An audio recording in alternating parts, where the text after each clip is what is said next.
India നരേന്ദ്രമോദിക്ക് കീഴിൽ എല്ലാ രാജ്യങ്ങൾക്കും മുന്നിൽ കീഴടങ്ങി, പാകിസ്ഥാന് മുന്നിൽ കീഴടങ്ങി, ചൈനയ്ക്ക് മുന്നിൽ കീഴടങ്ങി, ശ്രീലങ്കയ്ക്ക് മുന്നിൽ കീഴടങ്ങി, മാലിദ്വീപിന് മുന്നിൽ കീഴടങ്ങി. അങ്ങനെ പറയുമ്പോഴും അമേരിക്ക ഒരു പണിയാണ് മറ്റുള്ള രാജ്യങ്ങൾക്ക്, ഇന്ത്യയെ എതിർക്കുന്ന രാജ്യങ്ങൾക്ക് നൽകിയിരിക്കുന്നത്. അത് പാകിസ്ഥാൻ നൽകിയിട്ടുണ്ട്, ചൈനയ്ക്ക് നൽകിയിട്ടുണ്ട്.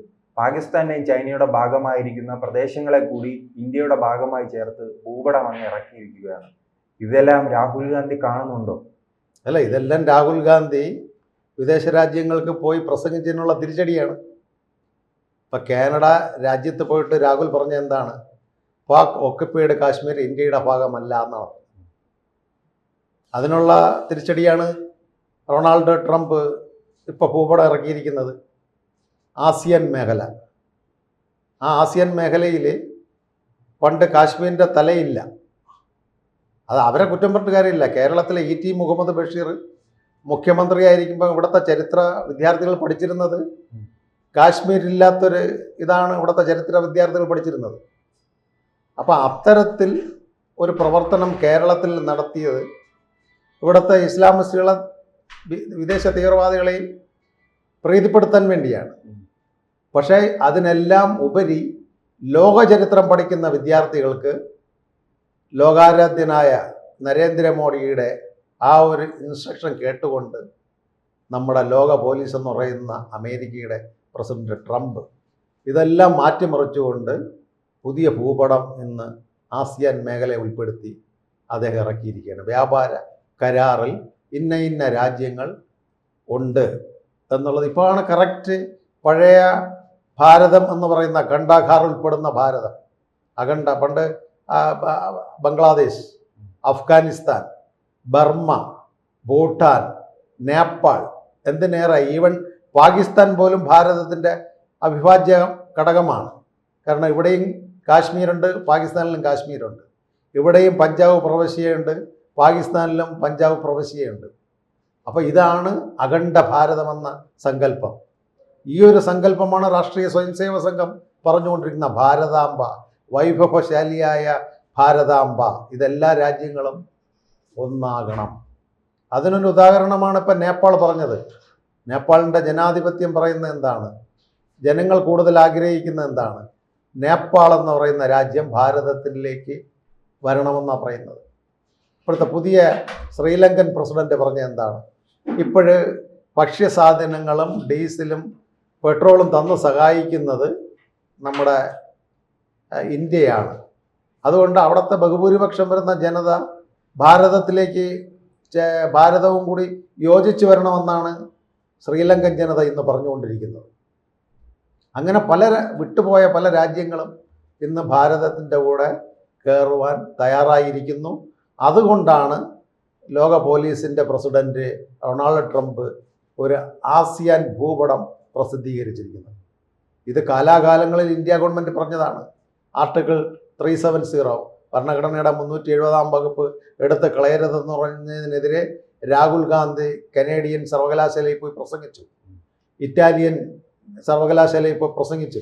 അമേരിക്കയ്ക്ക് ബോധ്യമായിട്ടും രാഹുൽ ഗാന്ധിക്ക് ബോധ്യമാകും. അതാണ് പറയുന്നത്. ശ്രീജിത്ത് പറഞ്ഞതുപോലെ അമേരിക്കയ്ക്ക് ബോധ്യമായിട്ട് പോലും ഇന്ത്യയുടെ കാശ്മീർ എന്ന് പറയുന്നതും അവിടുത്തെ പല മേഖലകളും ഇന്ത്യയുടെ അവിഭാജ്യ ഘടകമാണെന്ന് എല്ലാ G20 ഉച്ചകോടിയിലായാലും ലോകരാജ്യ സമ്മേളനങ്ങളിലായാലും ആസിയൻ കരാറിലായാലും സാർക്ക് ഉച്ചകോടിയിലായിരുന്നാലും കാശ്മീർ ഇന്ത്യയുടെ അവിഭാജ്യ ഘടകമായിരുന്നു എന്ന് പറഞ്ഞപ്പോൾ വിശ്വസിച്ചിട്ടില്ല.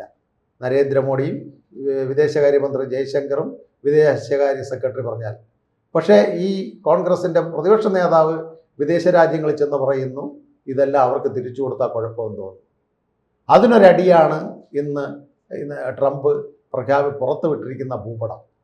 ഈ ഉദാഹരണത്തിന് നമുക്ക് ആലോചിച്ച് നോക്കാം. കാശ്മീരിലുള്ള സ്ഥലം പണ്ട് കേരളത്തിലെ വിദ്യാർത്ഥികൾക്ക് പഠിക്കുവാൻ കാശ്മീർ ഇല്ലാത്ത പടമാണ് ഇവിടുത്തെ മുസ്ലിം ലീഗ് വിദ്യാഭ്യാസ വകുപ്പ് മന്ത്രിയായിരുന്നപ്പോൾ അച്ചടിച്ചിറക്കിയത്. ഇനി അടുത്ത മുസ്ലിം ലീഗ് ഭരണത്തിൽ വരികയാണെങ്കിൽ ഇതിൻ്റെ അപ്പുറവും ചെയ്യും. അപ്പോൾ ഭാരതം എന്ന് പറയുന്ന അഖണ്ഡ ഭാരത സങ്കല്പം എന്നും ഭാരതീയ ജനതാ പാർട്ടിയുടെ ഗവൺമെൻറ്റുകൾ ഉണ്ടായിരുന്നപ്പോൾ നടന്നിരുന്നു. അടൽ ബിഹാരി വാജ്പേയി ഭരിച്ചുകൊണ്ടിരുന്നപ്പോൾ 12 മാസവും 12 ദിവസവും വീണ്ടും 6 വർഷം ഭരിച്ചപ്പോഴേക്കും അദ്ദേഹത്തിൻ്റെ വിദേശകാര്യ വക്താക്കൾ പറഞ്ഞ ഒരേ ഒരു കാര്യമേ ഉള്ളൂ, കാശ്മീർ ഇന്ത്യയുടെ അവിഭാജ്യ ഘടകമാണ്. പക്ഷേ കാശ്മീർ ഇന്ത്യയുടെ അവിഭാജ്യ ഘടകമല്ല എന്ന് കമ്മ്യൂണിസ്റ്റുകാരും കോൺഗ്രസ്സുകാരും ഇവിടെ പ്രസംഗിച്ച് നടന്നു. അതിനുള്ള തിരിച്ചടിയാണ് ഇപ്പോൾ ട്രംപ് പ്രഖ്യാപിച്ചിരിക്കുന്നത്. ഇപ്പോൾ പാക് ഒക്കുപ്പൈഡ് കാശ്മീർ, എല്ലാ ഭാരതീയ ജനതാ പാർട്ടിയുടെ തിരഞ്ഞെടുപ്പ് സമയങ്ങളിലും നമ്മുടെ നരേന്ദ്രമോദി ആയാലും അമിത്ഷാ ആയാലും പ്രസംഗിക്കും, അത് ഇന്ത്യയുടെ ഭാഗമാണ്, ഇന്ത്യൻ പ്രവാസിയിലേക്ക് വരണമെന്ന് അവിടുത്തെ ജനങ്ങൾക്ക് ആഗ്രഹം. പണ്ടത്തെ പണ്ഡിറ്റ് ജവഹർലാൽ നെഹ്റുവിൻ്റെ വിദേശകാര്യത്തിൻ്റെ അപാകത കൊണ്ട് പാകിസ്ഥാന് കൊടുത്തിട്ടുള്ളതാണ്. ഇന്ന് അവിടുത്തെ ഹിതപരിശോധന അവിടുത്തെ ജനങ്ങൾ ഒന്നടങ്കം പറഞ്ഞിരിക്കുന്നു, വളർന്നുകൊണ്ടിരുന്ന ഭാരതത്തിലേക്ക് ചേക്കേറുവാനും അവിഭാജ്യ ആകാനും പാക് ഒക്കുപ്പൈഡ് കാശ്മീരിലെ ജനത തയ്യാറാണെന്ന് പറഞ്ഞു. അതുകൊണ്ടാണ് അവിടെ ഇന്ന് കൊല നടക്കുന്നത്. അവിടുത്തെ ഹിന്ദുക്കളെ കൂടുതലും ഓരോ ദിവസവും ഓരോ ഹിന്ദുക്കൾ കൊന്നുകൊണ്ടിരിക്കുന്നു. ഇന്നലെ ഒരു പ്രമുഖ പത്രപ്രവർത്തകനെ കൊന്നു. ഇവിടുത്തെ മതേതരവാദികളോ ഇവിടുത്തെ കോൺഗ്രസ്സുകാരോ ഒരക്ഷരം പാർലമെൻറ്റിൽ മിണ്ടുന്നില്ല. അവിടെ ക്രിസ്ത്യൻ സമുദായത്തിൻ്റെ പള്ളികളിൽ ആരാധനാ സ്വാതന്ത്ര്യമില്ല, ഹിന്ദു ക്ഷേത്രങ്ങൾ തുറക്കുവാൻ കഴിയുന്നില്ല പാക് ഒക്കുപ്പൈഡ് കാശ്മീരിൽ. മൊത്തം ഈ ഒരു മാസം കൊണ്ട് നടന്നിട്ടുള്ളത് 14 കൊലപാതകങ്ങളാണ്. അതിനെതിരെ പാക് ഗവൺമെൻറ് അന്വേഷിക്കുന്നില്ല.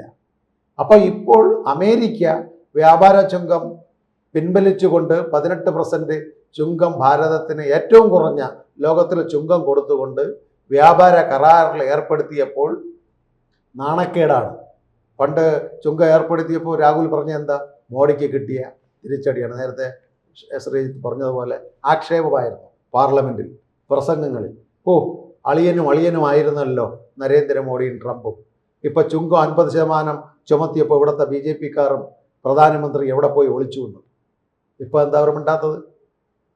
പുതിയ ജനറൽ സെക്രട്ടറി CPM-ൻ്റെ MA ബേബി സാറ് പറഞ്ഞു, ഇന്ത്യക്ക് കിട്ടിയ തിരിച്ചടിയാണ് 50% ചുങ്കമെന്ന്.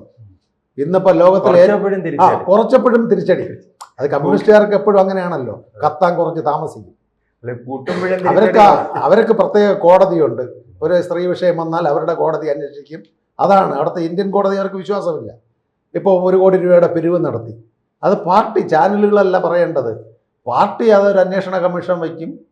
അത് പണ്ട് ജോസഫൈൻ എന്ന് പറയുന്ന വനിതാ കമ്മീഷൻ്റെ ചെയർപേഴ്സൺ പറഞ്ഞു, ഒരു ഗർഭിണി ആയി വന്ന സ്ത്രീ പാർട്ടിക്കാരനാണ് പീഡിപ്പിച്ച് ഗർഭിണിയാക്കിയെന്ന് പറഞ്ഞപ്പോൾ പാർട്ടി അന്വേഷണം വെച്ചു. പാർട്ടിക്കാരനല്ല ഗർഭത്തിന് ഉത്തരവാദിത്വം, ഗർഭം നടിച്ച സ്ത്രീയാണ് ഉത്തരവാദിത്വം. മകളാ ഐക്യവേദിയിൽ നിന്ന് ആ പാവം ചേച്ചിയെ പുറത്താക്കി. ഇതാണ് മാർക്സിസ്റ്റ് പാർട്ടിയുടെ കോടതി. അപ്പോൾ ആ രീതിയിൽ മാർക്സിസ്റ്റ് കമ്മ്യൂണിസ്റ്റ് പാർട്ടി എന്നും വിഘടനവാദത്തിന് കൂട്ടുനിന്നിട്ടേ ഉള്ളൂ. ദേശീയവാദം അവർ ദേശീയത അംഗീകരിച്ചിട്ടില്ല. ഈ ഒരു ഇതിൽ ഭാരതവും ട്രംപും കൈകോർക്കുന്നത് ഇവിടുത്തെ ഇസ്ലാമിസ്റ്റുകൾക്കും അർബൻ എല്ലാവരെയും പറയുന്നില്ല, നല്ലവരായ മുസ്ലിം സഹോദരങ്ങൾ ഒരുപാട് പേര്, ഇന്നലെ AP അഹമ്മദിൻ്റെ റിപ്പോർട്ട് അദ്ദേഹം എഡിറ്റോറിയൽ എഴുതിയിട്ടുണ്ട്, നല്ല രീതിയിലുള്ള കരാറാണ്. അപ്പോൾ ഈ ഒരു കരാറ് കൊണ്ട് വ്യാപാര മേഖലയിൽ രാജ്യസുരക്ഷിതത്വത്തിന് ഇന്ത്യയുടെ ഭക്ഷ്യസാധനങ്ങൾ വിദേശത്ത് അയച്ച് പോകുന്ന തിരുവ മിക്ക സാധനങ്ങൾക്ക് ഇന്ത്യയിൽ വരുന്നതിന് ഇന്ത്യൻ കസ്റ്റംസ് ഡ്യൂട്ടി ലെസ് ചെയ്ത് കൊടുത്തിരിക്കുകയാണ്. ഇന്ത്യയുടെ കാർ ഉൽപ്പാദിക്കുന്ന മാരുതി കാറ് നമ്മുടെ അമേരിക്കയിൽ ഇമ്പോർട്ട് ചെയ്യാമെന്ന് ട്രംപ് ഉറപ്പ് കൊടുത്തിരിക്കുന്നു.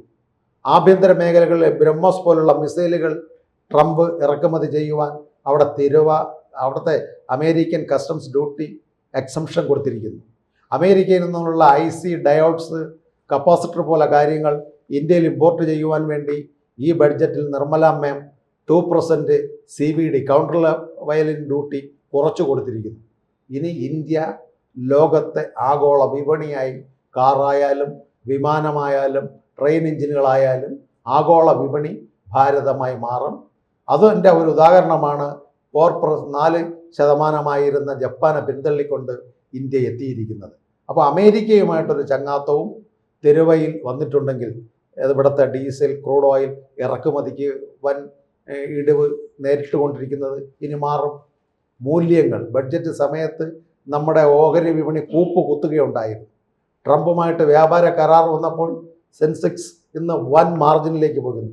ലോകത്തിലെ ഏറ്റവും വലിയ സ്റ്റോക്ക് എക്സ്ചേഞ്ചുകൾ 3ാമതായി മുംബൈ സ്റ്റോക്ക് എക്സ്ചേഞ്ച് മാർക്കറ്റ് മാറിയിരിക്കുന്നു. എല്ലാ കമ്പനികളുടെയും അദാനിയുടെ എല്ലാം ഓഹരി ഇടിഞ്ഞുകൊണ്ടിരുന്നത് ഇന്ന് ഏകദേശം 7.5 ഉയർന്നുകൊണ്ടിരിക്കുന്നു. $50,000 മില്യൺ വ്യാപാര കരാറാണ് നരേന്ദ്രമോദിയും ട്രംപും ഈ ചുങ്കത്തിലൂടെ പ്രഖ്യാപിച്ചിരിക്കുന്നത്. കൂടുതൽ വാർത്തകളും വിശേഷങ്ങളും നിങ്ങളിലേക്ക് എത്താൻ ABC മലയാളം സബ്സ്ക്രൈബ് ചെയ്യുക, ബെൽ ബട്ടണും അമർത്തുക.